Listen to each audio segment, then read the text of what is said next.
second. Any discussion? Ms. Julie, please call the roll. A motion was made by Mrs. Trammell, seconded by Mr. Mullins, to approve Mrs. Kathy Mullins as the Deputy Director of Canyon County Schools for the 26-27 school year. Mrs. Curtis? Aye. Mr. Mullins? Aye. Mrs. Odom? Aye. Mrs. Trammell? Aye. All in favor. Number 6 is to approve FY 27 consolidated federal funds. Be it further resolved that the budgets of the school federal projects fund be the budgeted approved for separate projects within the fund by the Tennessee Department of Education for the 26-27 school year.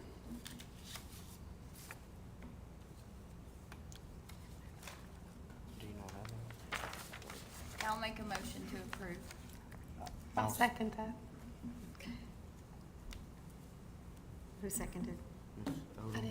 Ms. Odom? A motion was made by Mrs. Curtis, seconded by Mrs. Odom, to approve the FY 27 consolidated federal funds. Be it further removed that the budgets of the school federal projects fund be the budget approved for the separate projects within the fund by the Tennessee Department of Education for the 26-27 school year. Mrs. Curtis? Aye. Mr. Mullins? Aye. Mrs. Odom? Aye. Mrs. Trammell? Aye. All in favor. Number 7 is the approval to dispose of federal Title I non-working items. That was given a list in our board packet. I'll make a motion we approve the dispose of it. I'll second that. Any discussion? Ms. Julie, please call the roll. A motion was made by Mr. Mullins, seconded by Mrs. Odom, to approve to dispose of the federal Title I non-working items, the list that was in the board packet. Mrs. Curtis? Aye. Mr. Mullins? Aye. Mrs. Odom? Aye. Mrs. Trammell? Aye. All in favor. Number 8 tonight is the approval for agreement document for interpretation and translation services. Ms. Kathy presented that to us Tuesday night. I'll make a motion to approve. I'll second. Any discussion? Ms. Julie, please call the roll. A motion was made by Mrs. Trammell, seconded by Mr. Mullins, to approve the agreement document for interpretation translation services. Mrs. Curtis? Aye. Mr. Mullins? Aye. Mrs. Odom? Aye. Mrs. Trammell? Aye. All in favor. Number 9 tonight is the approval of federal programs consolidated application. Ms. Kathy also presented to us Tuesday night.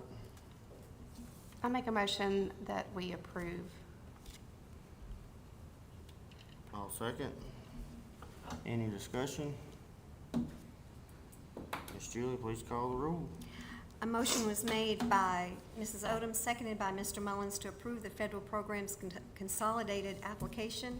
Mrs. Curtis? Aye. Mr. Mullins? Aye. Mrs. Odom? Aye. Mrs. Trammell? Aye. All in favor. Number 10 tonight is Tria Wetzel to address the board for discussion and possible action of the tabled item from June 11, 2026 board meeting concerning the Touchdown Club to be able to provide salary supplements. And Ms. Tria has something she wants to present to us before we do anything tonight. You can take it with you. Yeah, just take that button. You're good. Like, will it hear me? Okay. First, I wanted to make sure that everybody on the board received the email that I sent, actually two. Did you get both emails? Only got one. Got Just one? one. Okay, so send another reply. So that is part of that. So what that had to do with, the second part, I did speak to the comptroller, Greg Worley, and I did put his name, phone number in that and what the discussion was. That is where I was able to, I had not spoken to him personally before, to hear what he had to say, what we had heard in the past, but to get a little more clarity on that, which was on stipend versus salary supplement, and on the comptrollers, which you guys did, those of you that did see that part of the email, where it has in the comptrollers regulations that a salary supplement for board employees must be paid through the Board of Education, that the SSO makes donations to the board for this purpose rather than paying the board directly. Toward the bottom of that, the important part to really stress that the SSO must not make salary supplement payments of any kind unless the Board of Education has approved fundraising for that purpose. So that was a point that I wanted to be sure that we all understood, that our fundraising forms had all had salary supplements on that and had been approved. Also, our budget last year and then our budget this year have also been approved. And both of those also have our salary supplements enlisted in our budget as well. So those items to just point out. Speaking with Mr. Gregg and mentioning part of the discussion in the past has been about Title IX. I had reached out to Miss Emily. She is our district personnel for Title IX. She, of course, you guys probably know, is on medical leave, but I did reach out to her to ask her to check the email. She said she would. Unfortunately, she didn't get back to me before the meeting tonight. So to just get her opinion on that. Everyone else, particularly excluding Greg Worley, that Title IX didn't have any bearing, any weight really, in this particular set of what we're talking about. And I think that is all. Any questions? I don't. Yeah. Thank you, Ms. Tree. Thank you. Floor is open.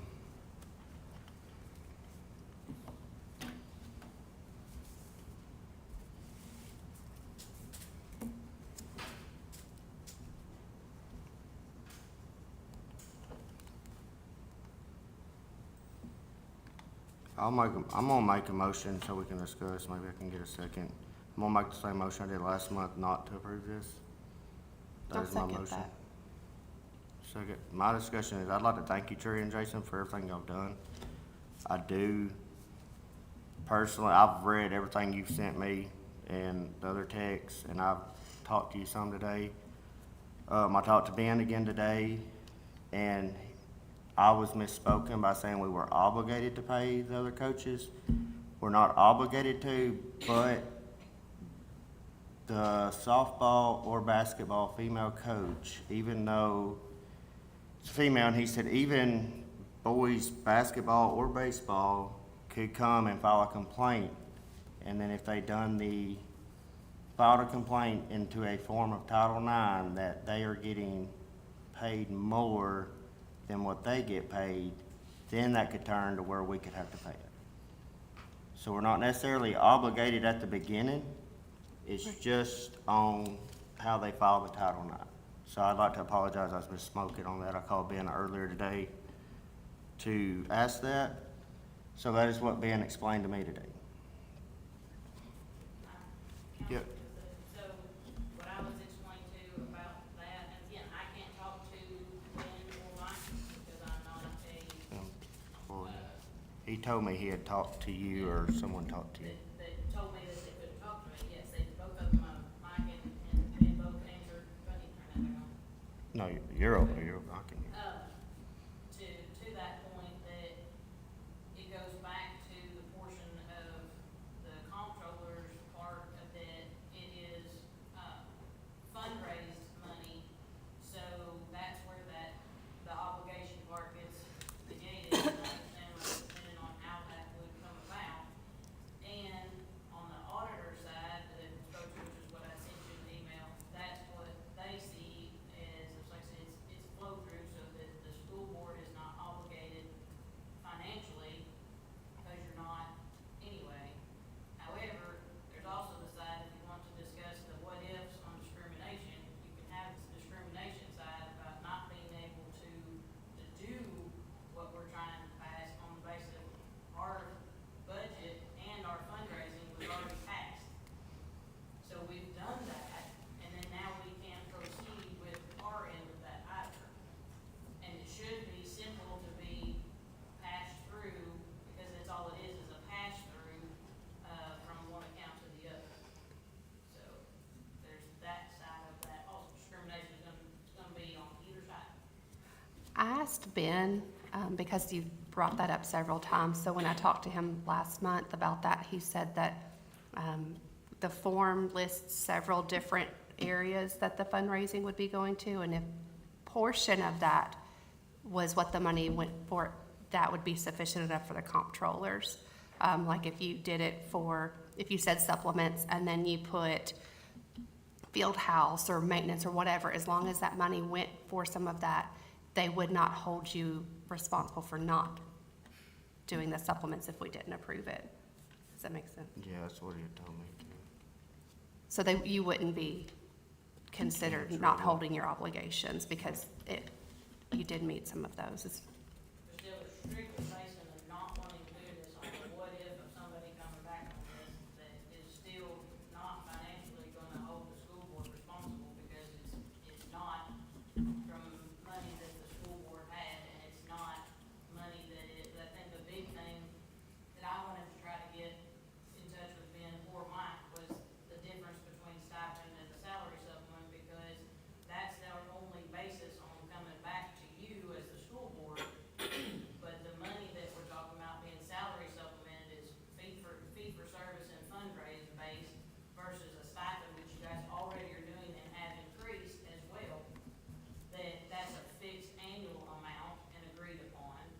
So as far as other coaches trying to say that it's discrimination against that, any of them can have an SSO raising funds to also get them anything more, and that's not variant upon you guys, except for the fact that if nobody can do it, then it's not.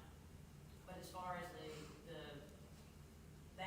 that's the part that I've been told by the other three boards that I could talk to, based on what you're saying as far as the discrimination factor.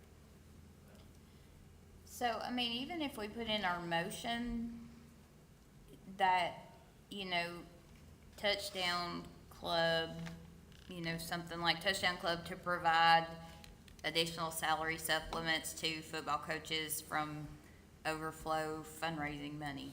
Like, we specifically put that in there, in our motion, that this pertains only to football coaches. I mean, is that not, The only thing that opens up is like, when we started this conversation, if somebody else does feel that they should get that. So the better motion setting is that I was advised it should be just any SSO, because currently we are the only SSO. No one else has their organization status because it was too difficult to run, and so they defunct them. If Right. they want to have that, they have the availability if you make a motion to state, and any SSO may have salary supplements flow through the school board. That's exactly what the verbiage is through here, through fundraising for that purpose, what's in that. Then that doesn't open you up to any problem, it opens them up to, if they have a complaint, all you have to do is form an SSO. So if they form their SSO and they raise fundraising, they then can do the very same thing. Don't make it specific to our organization, just say an SSO. It has to be an SSO because that's the way the comptroller said, that's the way the regulations are. So if it's strictly an SSO and can do that, that covers that. Yes, I got you. thank you, that's it. Also, I looked back at your bylaws today and it still said that you can't make a donation, but the board would have to accept it as a donation. So is that not against, So because and also the individual, we can't make a donation to a charitable contribution. Because of the fact that an SSO, what we are for, the school support organization, the only way we can do anything with our money is put it in the account that's at the school. Because 2 years ago, when I took this over and wanted to defunct it because it was improperly being run and this was a pain, I could not because the amount of money we had in there would have to go somewhere, and the only place that it could go, nobody wanted it to go. We can't donate it anywhere because it's been donated to us. The only place our money can be donated is into that school account, that is the board. So that's where, and that's part of, more into the comptroller rules about that. So, yeah, because we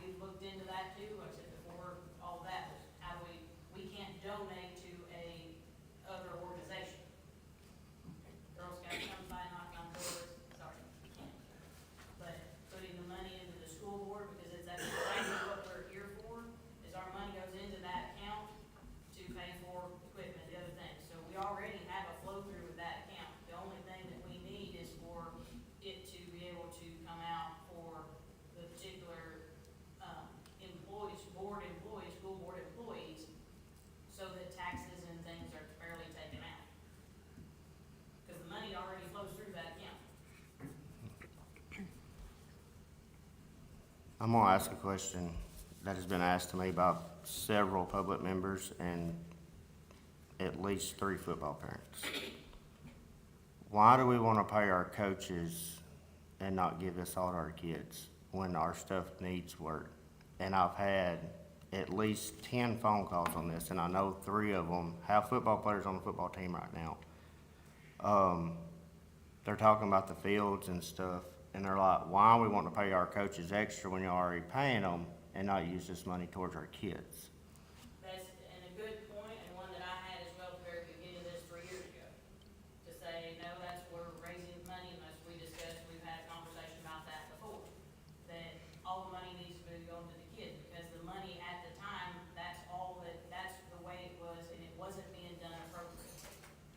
This has been, like I said, the fundraising has been there so that everyone knows that we have raised money to have a little extra. We're also not talking about a copious amount of fundage. And we have gone through great lengths of doing a lot, raising a lot of money to do field maintenance and things. Unfortunately, football is an extremely expensive sport. I didn't know how expensive it was until we got into it. And expensive on the school side, as well as that's why we exist. Helmets alone are over by around $600, $400 to $600 that we're spending on a helmet, and we've needed that. So, and this year we need new uniforms. It's greatly expensive and costly, and we're putting all that money there first. That's why the importance is understanding that this is a salary supplement. It's not a stipend, so it's not a fixed amount, and it's not guaranteed. And everyone that is a coach there that may get that understands that. And so, as far as if there's parents that don't, I can't help it, our meetings are public, and I try to get parents to come to them. Nobody does, so I've not heard of somebody, if they have a complaint, to say about that. But it is above and beyond all the other things first. The kids come first, the things that we need, the helmets, the pads, now this year, new uniforms, that's all coming first. If there's anything in excess after that, it is broken down to fee for service, who has done what work and how much work, and it's basically more like a bonus. Hey, here's a little bit extra. But it is not a huge amount, and it's not enough that would cost anything as far as what we've just been doing, or what some of us have already donated personally to that fee.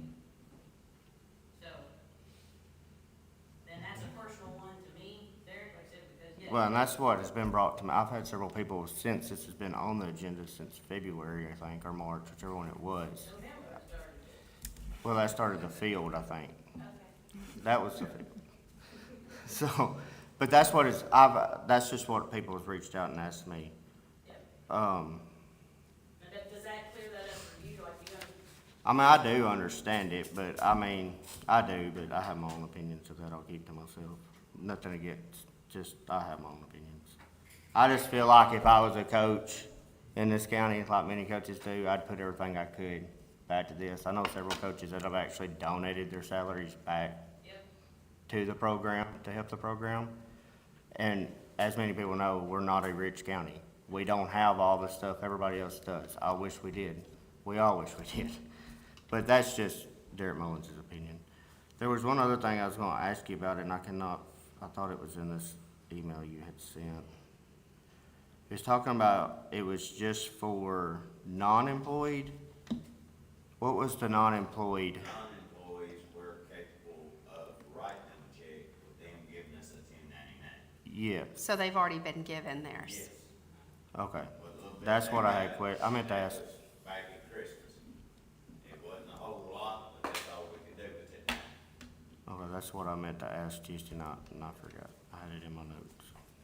And just on, again, more clarification, everything through the season, including the banquet, is done before any of that is set. So even though, like I said, even though we put an amount in our budget, it, like every other part of our budget, is an absolute guessing game.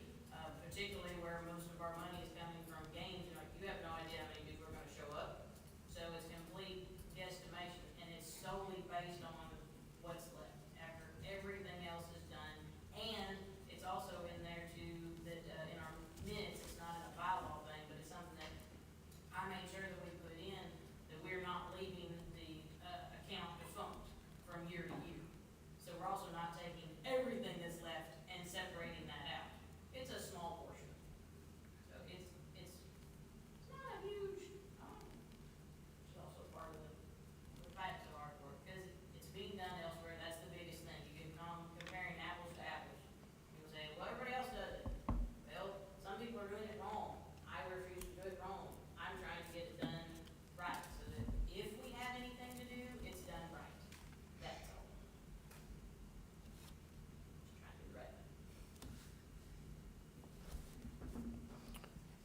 discussion?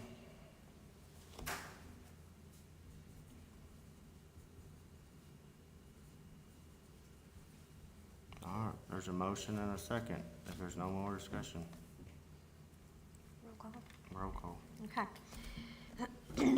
A motion was made by Mr. Mullins, seconded by Mrs. Odom, to not approve the Touchdown Club to be able to provide salary supplements. Mrs. Curtis?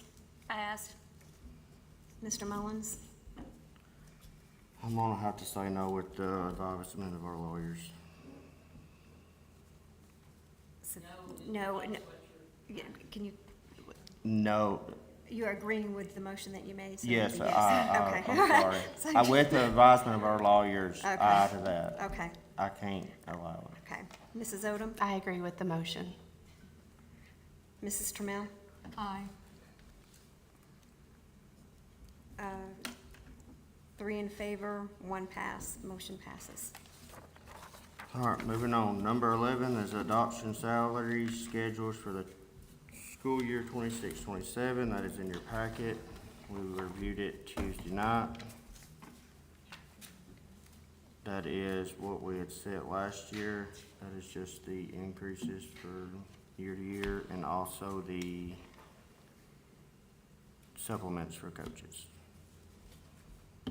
I'll make a motion, we pass the adoption salary. I'll second that. Any discussion? No, you can't on that one. Sorry. Sorry. Ms. Julie, please call, do we have a second? I Ms. did. Odom did. Any Yeah. discussion? Ms. Julie, call roll. A motion was made by Mr. Mullins, seconded by Mrs. Odom, to approve the adoption of salary schedules for the 26-27 school year. Mrs. Curtis? Aye. Mr. Mullins? Aye. Mrs. Odom? Aye. Mrs. Trammell? Aye. All in favor? Number 12. Approve the following policies recommended by TSBA. Policies number 1.400, 1.403, 1.905, 2.100, 2.200, 4.213, 4.215, 4.301, 4.600, 4.603, 4.605, 5.106, 5.110, 5.200, 5.201, 5.302, 5.303, 5.600, 5.801, 6.200, 6.202, 6.205, 6.303, 6.306, 6.318, 6.4053, 6.412, and 6.506. I want to make a motion, we approve the 28 policies from the recommendation from TSBA that will put us in compliance with the new laws that went into effect July 1st, 2026. I'll second that. Any discussion? Ms. Julie, please call her. A motion was made by Mrs. Trammell, seconded by Mrs. Odom, to approve the 28 policies with the recommendations from TSBA that will put us in compliance with the new laws that went into effect July 1st of 2026. Mrs. Curtis? Aye. Mr. Mullins? Aye. Mrs. Odom? Aye. Mrs. Trammell? Aye. All in favor? Number 13 is a schedule of board retreat to plan goals and objectives for the upcoming school year. I forwarded y'all the email. I think most of you looked at it. We have October 26th, 27th, 28th, 29th, and the 30th. 28th, Julie, I think. You Julie. Julie can't do the 28th, Right. right? Somebody couldn't the 26th, right? So, Well, I'll make a motion, we approve October the 27th. I'll second that. Oh, I'm looking at the wrong one. What time? 8 a.m. 8. Do y'all wanna do it in the boardroom or That's fine. upstairs? Boardroom would be fine. in the boardroom. Okay. Making sure we're gonna get comfortable chairs all day. Yes. In the board, in the our office downstairs where we had the special call meeting, is what you're talking about. Yes. when we went into, Yes. Yes. Yes. Okay, October 27th. Do we have a second? I did. Okay, any discussion? Okay, Ms. Julie, please call the roll.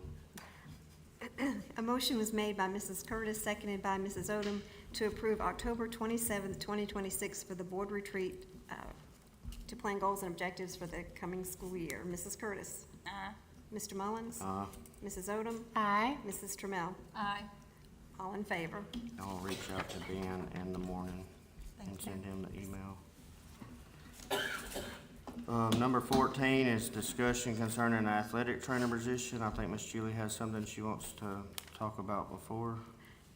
So I have been in conversation with Trevor, and it is something that he is interested in coming to Cannon, should you all decide to do that as a, hire that as a position here, and be, you know, an employee of the school district. Of course, during the day, he would do whatever he would typically do. I think previously, when he's been here before, he would sub different places, but then would be here to do all of the football, the boys and girls basketball, the whole laundry list of events that he did. And so we talked a little bit about, as far as financially, what, where he would need to be, just because of what he was making now and not taking a pay cut, and it is a specialized area, and needing insurance and those sorts of things as well. So I've reached out today and gotten a couple job descriptions for athletic trainers. I got one from Warren County, just so we would have that to look at as well, so. And it would be less expensive to go the route of hiring someone than it would be to go with a contracted service. And I did ask Mr. Nichols as well, should we go with a company while we try to find an athletic trainer, what,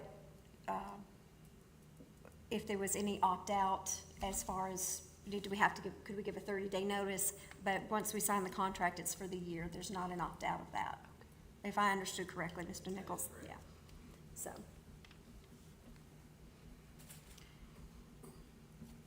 And if, should you decide to go with hiring someone, it is a new position, so it would have to be posted for 10 calendar days before someone could be hired for that position. And you said this is cheaper than what we were presented Yes, to, do not? yes, it would be. Even with the insurance, it'd still probably be roughly about $15,000 difference. And he subs at the high school? He subs other places during the day, and so, But he helps the county sub. And- So we need subs. we need subs, so. That would be my recommendation to you all, would be to go ahead and hire, or try to hire an individual. And As- did Miss Andrew reach out to you Yes, by I any spoke- chance about the funds? Yes, and she said that either way that you went, they would be able to move funds around to cover either one of those options, contracted or an individual. But we will have to post, It would, yes, it'd have to be posted. so we just basically need to make a motion to post. We would have to make a motion to approve The the position. new position. We need to make if that's what we would wanna do, we'd need an approval to, create a athletic trainer position. Mm-hmm. And then, once that's created, she could post it tonight, tomorrow, if it passed. Tomorrow. Oh, well. I'm just saying, once it's passed, then it is okay. And then 10 days, then that's 10 calendar days, it's not 10 school days. So we could have how long is the hiring Like, when could we have an athletic trainer here? So the process, after the 10 days, let's, for example, say that it is Trevor. He does have to put in a notice with Star, and that is, he has to give them a 30-day notice. Right. But he already has his background check and all of the drug testing, all of those things that we require. If someone else applies and that's who gets that position, then it would be their approval, getting the background check, drug screening, which comes back quickly. Right. One would be a little quicker than the other, depending on who it was. And even with going with a company, we'd still have to go through. That's what I was gonna say, how long would it take if we was approved this? Do you know? Wait, I mean, it wouldn't happen No, it would- next week, would it? I wouldn't think. no. And then they'd still have to do background check and everything. Yeah, And they would probably have to find someone in our area. I know, at least when I contracted out before, they've had to find someone that's someone in our area as well. Okay. so we're looking at about the same amount of time. About the is same what amount you're of time. saying. So Miss Julie, the other night you were talking about that grant potentially, if we hire somebody, would that grant still be something that we could look into? Well, I would like to make a motion to, create an athletic trainer position. I'll second. Any discussion? Miss Julie, please call the roll. A motion was made by Mrs. Curtis, seconded by Mr. Mullins to, for the approval to create an athletic trainer position for Cannon County. Mrs. Curtis? Aye. Mr. Mullins? Aye. Mrs. Odom? Aye. Mrs. Trammell? Aye. All in favor? Number 15 tonight is director's comments. Miss Julie. First, I'd like to congratulate, we had some students that went to the National Beta Convention a couple weeks ago in Nashville. And so congratulations to those students that participated. Also, thank you to those sponsors for taking time out of their summer to support our students, and thank the teachers and sponsors for their dedication to our students to take them. Reminder that we have our elementary middle school study session on Monday, July 13th at 5:30 here in the cafeteria of the middle school elementary. As Ms. Lalitha mentioned the other night, we have We Care Cannon, July 26th from 2 to 5 at Cannon County High School. And we look forward to seeing our teachers and administrators on August 3rd for our district-wide in-service day. This will be at the high school. I can't believe that we're already talking about coming back to school. And August 5th is our student registration day, and the first full day for students is August the 7th. So students, teachers, admin, and staff, enjoy the remainder of your summer. We've got a few weeks left. That's it. Thank you. Number 16 is chairman's comments. I'd like to, Miss Teresa has a birthday today. I'd like to wish her happy birthday. And Mr. Medford had a birthday this week. And then Miss Aletha and her husband are celebrating their anniversary, so we'd like to congratulate them. And I was also gonna remind you of We Care Cannon, but Miss Julie covered that, so that's all I have tonight. Number 17 is to adjourn. Do I have a motion? I'll make a motion to adjourn. I'll second. All in favor say aye. Aye. Any opposed? Ayes have it. Thank y'all.